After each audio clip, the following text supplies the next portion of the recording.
విజయనగరంలో హర్ ఘర్ తిరంగా కార్యక్రమం ఘనంగా నిర్వహించారు. ఈ కార్యక్రమంలో మంత్రి కొండపల్లి శ్రీనివాస్ పాల్గొన్నారు. నగర పాలక సంస్థ జాతీయ జెండాలతో భారీ ర్యాలీ నిర్వహించారు.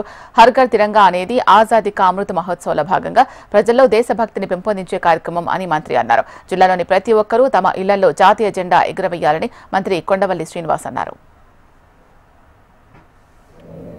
గౌరవ ముఖ్యమంత్రి గారు చంద్రబాబు నాయుడు గారు పిలుపు మేరకు, మోడీ గారి పిలుపు మేరకు, మన ప్రధానమంత్రి పిలుపు మేరకు ప్రతి ఇంటిపైన జెండా, మన జాతీయ జెండా ఎగురవేయాలని, ప్రతి పౌరుడు కూడా భారతీయ తత్వం అలవరుచుకొని భారతదేశం కోసం పనిచేయాలని, ఐకమత్యంగా ఉండాలని ఒక మంచి ఆలోచనతో ప్రతి ఇంటి మీద కూడా రేపు ఆగస్టు 15వ తారీఖున జెండా ఎగురవేయాలని కోరుతూ ఈరోజు మేము విజయనగరం పట్టణంలో ఒక ర్యాలీ చేయబోతున్నాం. ఈ ర్యాలీలో ముఖ్యంగా మన విజయనగరం జిల్లా ఉన్నటువంటి యావత్ ప్రజానికం అందరికీ కూడా మీ ఇంటిపైన భారతీయ జెండా, భారతదేశం జెండా ఎగురవేయాలని కోరుకుంటూ ఈ ర్యాలీలో పార్టిసిపేట్ చేయడం జరుగుతుంది. మనం చూసాం 78 సంవత్సరాలు వచ్చినటువంటి ఈ స్వతంత్ర భారతదేశంలో ఎంతో అభివృద్ధి కలవరుచుకొని ప్రతి భారతీయుడు కూడా ఒక ఉన్నతమైన స్థానానికి వెళ్ళడం జరిగింది. విజన్ 2047 100 సంవత్సరాల భారతదేశంలో మరింత అభివృద్ధి చేకూర్చాలి.